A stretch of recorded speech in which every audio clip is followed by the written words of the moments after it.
All right. Hey YouTube, this is Mr. Hardcore Mode, where nothing's easy. Bringing you a pros and cons to Dragon's Dogma 2. Just giving you pretty much my lip service of what I have experienced now that I'm in the middle of New Game Plus right now.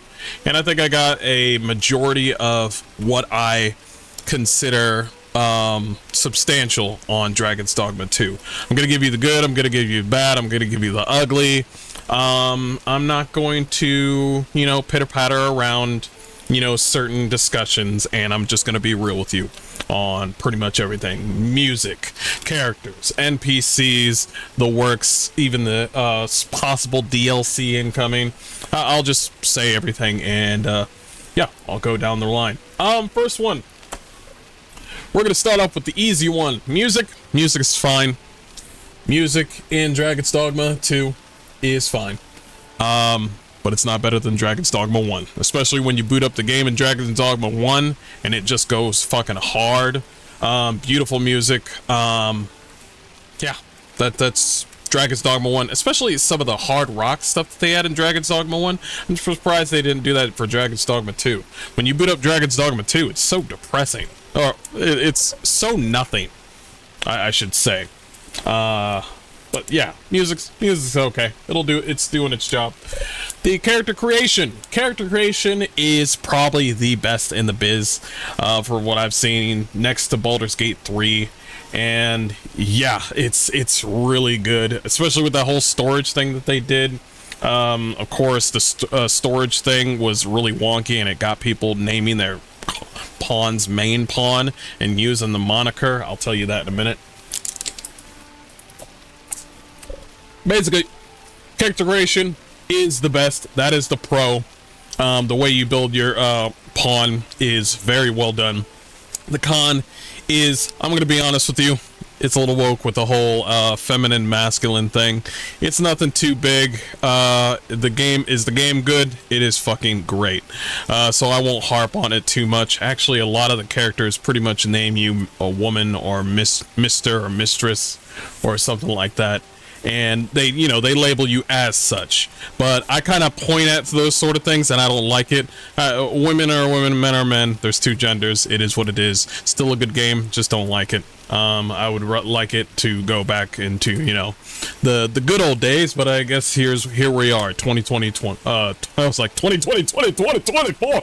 It's 2024, and it's fucking the worst timeline. Anyway, monikers for your character creation, throw that shit out the window. The moniker thing, nobody needs that shit. We're just putting a random moniker on there. Throw the monikers out the window. That's how people got their pawns being main pawn off the get-go anyway. It's just not required. Just not required at all. Also, another thing with the character creation that actually falls to pretty much your save file. One save file for this game? You mean to tell me in Monster Hunter world you can get many save files, but in this game you can only have one? That's pretty ridiculous. Also, I thought it was pretty funny how quickly Dragon's Dogma 2 devs just all of a sudden was like, oh yeah, we forgot, if you made a save file you can do a new game, but you're gonna have to delete your old save. And I was just like, wait a minute, you didn't have that in the beginning. Every video game has that. If you made a save and you played the game for like an hour, and you're just like, I don't like the way I did the beginning, let me make a new game. You didn't have that in the beginning. That's the dumbest thing. You're Capcom. Why you fucking up? All right, why you fucking up? Anyway, that's it with the character creation. Let's go on to pretty much the gameplay. Gameplay is king. Let's talk about gameplay first and foremost. Gameplay, there is a lot to do here. It is a action RPG. It does have a really combat weighty, sort of strategic, brutal stance on combat. For mages and sorcerers, your attacks are slow, but your utility and your damage are so needed, especially the mage for healing. So needed. There's a lot of tacticality that you can do with you and your pawns. Sorcerer is a little bit slower in combat, but they just blow shit up. Like later on when you're a sorcerer, it's just turn on Maelstrom, turn on Meteor, and everybody's wiped out. That's why I don't play Sorcerer. Sorcerer's boring. Pretty much there's a lot of classes like Mage, Sorcerer. There is Knight. You got your Barbarian, Warrior. So many different classes in this action RPG. I really thoroughly enjoy it. That's the pro of the combat, of the gameplay. There's of course escort missions. I don't like escort missions too much because their pathing for the escorts is horrible, but for some odd reason the pawns is great. Like if you run too fast, your escort will just be deleted from the game. I don't know why. It is what it is. But the gameplay, they got interesting quests. Actually, quests that I'll probably think about for a good while. I don't like fetch quest. There is no fetch quest in this game. There is no fetch quest in this game that at all. Like at all. There's always something to do. Save somebody, help somebody. There's even timed quests. There's not too many time quests, but we'll get into that later. But there is some cons to this game. There is apparently affinity when it comes to giving gifts and stuff to other NPCs. You can do that in this game, which is pretty cool, but they don't mention too much on it. They say, hey, you can you can raise somebody's affinity and they will basically leave you alone if and they'll trust you more if you give them gifts. That's all they said in the game. That's all they said in the tutorial. There was nothing about romance. There was nothing about, oh yeah, if you give them too many presents, anybody in the game can like you. When I beat this game, some random character was played a part into it, and then another one was a vendor that I gave him too many gifts and now he likes me, and now he's in the last cutscene of the game, and I'm just like, why are you here? And I'm thinking to myself, bro, the only reason I gave you gifts, merchant, was because if I give you gifts, you'll let me have a discount. You are a tool. I don't fuck with men, and I especially don't fuck with Beastrin. But the game was like, oh, so you like this dude? I was like, no. Didn't I just have a moment with Ulrika? Now, I'm in New Game Plus. I fucking don't care about any of the men in this game. I gotta be an asshole to everybody. I kind of wish that there was a two-way street when it comes to befriending people. One, friends. Let's grab a beer. You're one of my favorite non-playable characters. Or two, love interests. A lot of games don't understand that. I think Cyberpunk and Baldur's Gate 3 do the best when it comes to friends and romances. I think both of those games do great. Also, the end game progression when it comes to the gameplay, I'll talk about that later. Well, that's a con. There's some end game into this game, post game. We'll talk about it later. I don't know why the screen just popped up like that. I don't know why. I don't know. They're acting weird. Pick that bitch back up. Where the fuck do you think you're going? Anyway. Yeah, we'll talk about the end game progression later, because it's an issue. I also wanted to state also when it comes to the pros into this game, the game doesn't like to hold your hand, and I thought that was really cool, but there are some certain things in the game where I'm just like, nah, you could have told me that, and I'll talk about that later. Let's talk about the enemies. The enemies are actually very smart. The AI really knows how to handle themselves. The enemies will actually do a great deal of harm to you or your pawns or random characters, and they'll actually act a different way depending on what kind of enemy that is, instead of just doing damage. There's a lot of games that are like that, but the enemies have a lot of variety. The enemies have a lot of variety, but I want to say something on the cons to this. But the pros is the enemies, if you leave the enemies alone and you watch what they do, it's actually pretty interesting the way they act. Some enemies will just hide. Some enemies will just be like for instance, the goblins will just be fucking around and shit. There are some enemies that just stand there, but they have a lot of variety to them. Also, Dragon's Dogma. There's dragons in this game. Whoa, didn't see that coming. The dragons will like look around, they'll go to sleep, they'll leave, that sort of thing that I really like. Griffins will go out and hunt and eat. Really, really cool. The cons to the game. Not enough variety. This is what I was mentioning. There's not enough variety. There's these enemies called Saurians, and they're like mer people. There's like 5 different types of Saurians. I think the ones that I hate most are the poison ones, because they come in droves. There's like 10 of them, and these guys are like, squad, bruh, squad. And I'm just like, okay, all right, they're whipping my ass and they're poisoning me. Yeah, there's not enough enemy variety. That kind of, I wish they could work on that. But anyway, let's talk about our allies, the pawns. The pawns are actually pretty smart-ish. There are some moments. I'm not gonna state that there's a con to pawns being dumb. I think it's a pro, because you have some funny moments with pawns, and you're just like, help me, please, help me, because I am dying. And the pawn will be like, here's some health. And I'm just like, no, I need you to do damage so this enemy could stop biting my neck. I am trapped. I need you to harm them so I could be set free. And they're like, oh, so you want me to heal you? And I'm like, then I'm stuck here forever. There's a lot of moments like that are kind of funny. Another pro that I would say is the Dragon's Plague. Now, the Dragon's Plague, they actually do tell you exactly what will happen. The Dragon's Plague, they tell you in the tutorial, hey, you always have this moment where you're like, is my pawn, does she have red eyes? Is she about to go fucking crazy up in here? I mean, what's happening? You know, because there's one moment where your pawn will say the normal stuff, and then out of nowhere your pawn will say something like, I know what the hell I'm doing.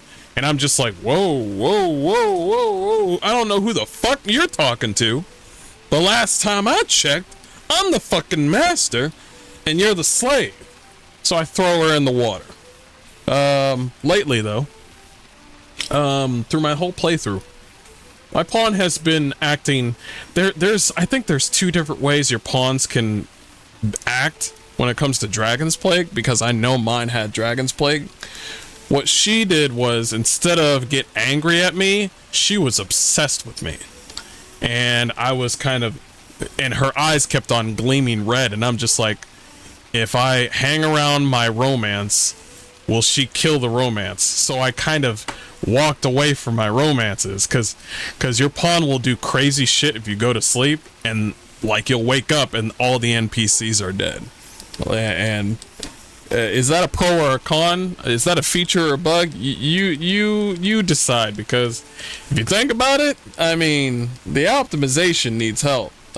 So if we want to cure the optimization with Vermund, kill everyone, and now the frame rate is back up again. So I don't think is that a feature or bug? I say keep it. The specializations with pawns is really cool. Some of your pawns could probably forage and get items for you. There's another specialization where your pawns will carry and sell certain things for you. There's also pawns that will actually or speak Elvish for you, for when you have to deal with the elves. And yeah, when you have Elvish, like, sort of quest missions, which is really, really interesting. I wish there was more on elves, by the way, because I feel like the elves were kind of when it comes to, you know, when it comes to that sort of moment. Sorry, I'm trying to make sure that this is correct. There we go. Boom, boom, boom. Cool. All right. Anyway, back. I want to talk about the story. Pros and cons to the story. Now, the story is easy to understand, and that's actually a plus, because there's a lot of stories out there where they're just trying to be like new, and they're like, ooh, you know, there's a lot of video games where they're just like, yo, the nothing and the darkness, and make sure you take care of the gloom, or is the gloom us? No, the story's pretty simple. It's pretty easy to understand, but I feel like the story doesn't even understand itself, and I'll talk about that in a minute. The endgame world is pretty dope. Like, if you play it the first time, you're like, what the hell? This is Dragon's Dogma 2? This is fucking insane. Here's where I want to talk about the end game. Here's the con. The NPCs, most of them are boring. I'm just going to be honest with you. A lot of these NPCs are pretty boring. Nobody really sticks out. I think the only person that sticks out is...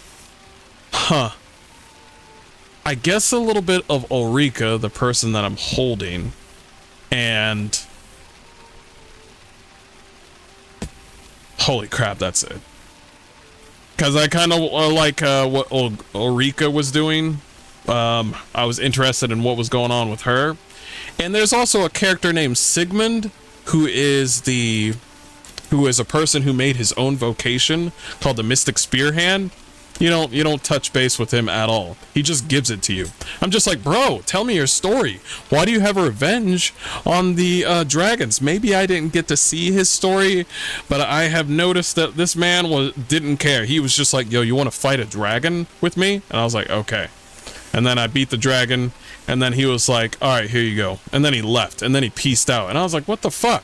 There's also the warfare. He doesn't want to tell me his secret. I feel like the characters are just right there. They're edging. They're definitely edging. And I'm just like, yo, you're interesting. And then the character is just like, anyway, I'll see you never. And I'm like, what the fuck, bro? It was so weird. Like Captain Brant was boring. He just came up to me, called me your majesty. It was just fucking weird. And he was like, do this list of laundry. And I was like, man, really? I don't want to do this list of the monster calling, fine. But you want me to go inside the kingdom and try to infiltrate the castle without being seen and get some information? By the way, the sneaking in this game is non-existent. I don't know why they tried to show it off like it was actually a thing. You just run past the soldiers so quick where they're just dumbfounded. Like, they're like, I didn't think anybody would actually be this dumb. And they just don't do anything. But yeah, the endgame progression, spoilers incoming. The world sort of changes, the whole world changes, and things go crazy. The things, like, a whole bunch of shit just goes crazy. And I thought it was really, really cool. But as soon as the whole world changes, the game's just like, I'm gonna need you to hurry up and beat the game. And I'm just like, what are you talking about? And they're just like, yeah, well, if you go to sleep, guess what? Half of this world is gone. And I'm like, what the fuck, man? The whole game I was playing, and it was so normal. I started to understand the game. So now this end game, this post game, you've changed the rules, and you didn't even tell me shit. You just said, oh, did you just go to sleep to heal yourself and your party? Well, the beginning area is gone. The volcanic island is gone. Your family is dead. And I'm just like, you didn't even tell me this was going to happen. So I lost 2 quests, and now I have to hurry up and beat the game in order for the fog to stop. So I'm over here just like, okay, let me beat the last boss to the game so I can actually play the game and, play the post game. Nope. As soon as you beat the game is done, and you need to leave. There's no, oh, you can stay around and do whatever the hell you want. Nope, they treat you like you're out, you're done. You want to know the funny thing about this whole, like, beating the game thing? There's no end game boss. Nope. You thought there was? There's not. Roll credits. Nope, you're done. There are some end game level armor in the game. End game armor. And you have to fight dragons to get this end game armor. And you're thinking to yourself, man, I can't wait to get all of my end game armor and fight the big bad. Nope. No big bad at the end. Roll credits. You're done. Get out of here. So, there's definitely going to be DLC where they actually finish this shit up. I can smell it. I think it was bullshit that they showed a boss. They showed a boss, but you did not fight the boss. I was just like, yo, that's cool. That guy's huge. And they were like, you're done. You're done. And I'm like, that is bullshit. That is fucking bullshit. The end game, how they handled it, fucking bullshit. Unbelievable. Anyway, let's move on. Exploration, world building is amazing.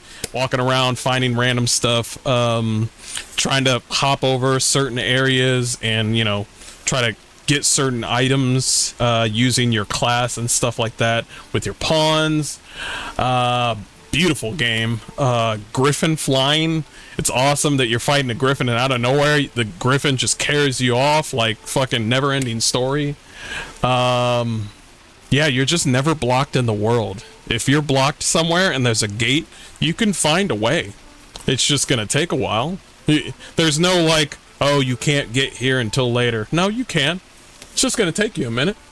The cons to that is pretty much the dungeons are kind of samey. I mean, I get it. Caves will be caves. You know, dungeons will be dungeons. But I don't feel much for them. I see a cave and I get to the end of the cave, grab the loot, and then I leave. I don't feel no sense of accomplishment. I love caves, but I want to see like a fucking badass cave. I think I've been spoiled from Elden Ring. Elden Ring did have samey caves too, though. So I'm not, you know. But I'm not gonna expect anything like a whole frickin' city underneath like Dragon's Dogma 2, although I was thinking about it. There are no port crystals in Bactal. That's why. The port crystal is basically a beacon for you to fast travel to with the fairy stone, if you have a fairy stone. There's a port crystal that is built into Vermund, basically the city that I'm at right now, Vermouth or something like that. There's one that's built in over there, but there's not one for Bactal for some odd reason. It was so weird. I was like, why do you not have one for Bactal, the other big city? So I was just like, okay, all right. There's something I want to talk about, these port crystals and fairy stones. Yeah, let's talk about that. The loot, there's a lot of loot. There's a lot of badass armor. And there's a lot of sexy armor. Thank God. The devs knew that. I love freedom of art. I'm all about freedom of art. You want to make ugly characters, fine. But don't take away people's ability to make hot and sexy like females and like males. That's it. That's it. You want to make hot and female and males, and you don't like it when people make ugly characters, that's fine, but don't take away their freedom to make ugly fucking characters. I've seen you guys make like handsome Squidward, and I cringe, but hey, you're happy. But the armor is pretty fucking badass. There's a lot of like revealing clothing, and it's pretty badass. The cons to the loot: there are way too many wake stones and fairy stones in this game. There are way too many. Way too many. Like you get somewhere and you're like, oh man, I found some loot. You found a wake stone or a shard, or you find a fairy stone. Cool. And then you find the next chest. Wake stone shard. Fairy stone, next loot, fairy stone, next loot, wake stone, next loot, fairy stone. And I'm just like, I want loot. I want loot. I want to look cool. I want some cool loot. I want some utility in the game. I'm tired of walking up and, like, for instance, there's a Sphinx and he's like, yo, here's some cool loot if you can follow my stuff. And I'm like, cool, I will. And then I followed her stuff, one of her riddles, and then she was like, yeah, here, take this. Gave me 3 fairy stones, and I'm like, I don't want an easy pass. I want a fucking, like, give me 30k gold or something. You know what I mean? Come on now. Like, I want actual loot. And you want to know the funny thing is, we barely even use the wake stones. We play so much Dark Souls and you know, Sekiro and all that stuff, that as soon as we die, we don't even use them. One, we don't want to use them because, like, yo, we have this sort of Dark Souls mentality, and two, we're gonna have to use the wake stones because somebody's gonna get, some NPC's gonna get killed. That's it. I don't even use I've used it like maybe once or twice because I got mad that I got sucker punched by a boss. That's it. That's all. And then after that, I was like, I don't need this shit anymore. I'm also gonna make a side note. There was a lady on Twitter that said, walking back and forth with no fast travel would suck for anyone. And anybody that likes that, I'll show you a fucking liar. There's a small percentage of people that like that, but ultimately she was right. She is absolutely right. I'm sorry, she is absolutely right. You play this game. This game is fucking huge. You go back and forth, like, and what did I say? Samey enemies. And here's another thing. There are not only samey enemies, but if you kill an enemy in a certain area, they will be gone for the whole in-game day. The whole in-game day, the enemy will be gone. So when you're doing backtracking after backtracking, and you don't want to use fast travel because you have this sort of mentality where you don't want to do fast travel, well, now you're just running back and forth. You know, your stamina bar keeps on depleting, and you're just, you know, you're just huffing and puffing every like 10 seconds, and there's no enemies because you've already killed them all. She's absolutely right. She's absolutely right. And I hear a lot of people like, nah, you wouldn't understand. No, she fucking understands. I hate that shit. Listen, I love Dragon's Dogma too, but what did I say? Samey enemies, and sooner or later, you're gonna get burned out of this game. So I've been using a lot of fairy stones lately. Once you're in New Game Plus, everything's boring. I'm sorry. Once you're in New Game Plus, everything's boring. Nothing can kill, well, things can kill you. But you know where things are, you know where things are at. You just pick up certain things that you haven't done. And, but you're maxed out, you're level 75. You're one-shotting a few enemies here and there. But ultimately, you only need maybe your own your own pawn or no pawn at all. You want to throw in just 2 pawns, just your main pawn and another one, that's fine too. You don't need the whole team. Your pawns keep on saying, like, you're in New Game Plus, and your pawns are like, we probably need a warrior. No, bitch, we don't. We're level 100. Shut the fuck up. Okay? We're walking around. We know where the hell we go. We got 50 fairy stones. I'm going to use those 50 fairy stones. Are you fucking kidding me? I've already lived and breathed the game. Come on now.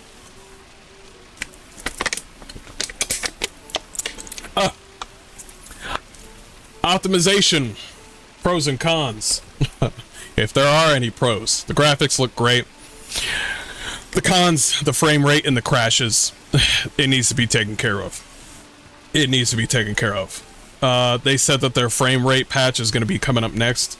Last one, the patch that they did was Xbox. Fine. It's fine. But you're Capcom. You shouldn't be fucking up this much. You know the deal. You fucking know the deal. You want to be like former Forspoken game? Former devs with Forspoken that used to be with Square Enix? You want to be like them? They will throw you out in Japan. It's like, oh, you didn't make me money. Bye. Thanos snapped. You can't be fucking around like that.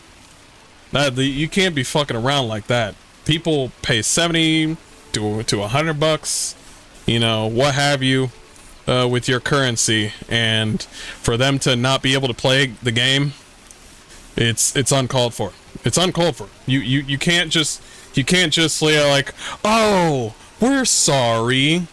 We've all seen South Park. We know how that goes, okay? We know how that goes, alright? You fix your game. Unbelievable. You're lucky you are so lucky your game's good. You should be bowing before me. You should be bowing before all of us. We give you that money. You are lucky that your game is good. Anyway. Microtransactions, ignore it. it's in game. Most of the stuff is in game. Will the story grow? Absolutely. They kind of know their own consumers or players. Later on, right now, the microtransactions are nothing, but sooner or later, they're going to be like, hey guys, wouldn't you like to wear this new bikini for your pawn? Yes. How much? It's only $2. Yeah, we'll buy it. I hate you for adding this. You want a Christmas skin or a Halloween skin for your pawn? They're going to add more to the store. That's what Monster Hunter did, and this is what they're going to do. The executives can see that they know we're dumb enough. But yeah, the microtransactions, it's up to you what you do with your wallet. I'm not gonna babysit you guys. You know what to do. New Game Plus, like I said, it is boring.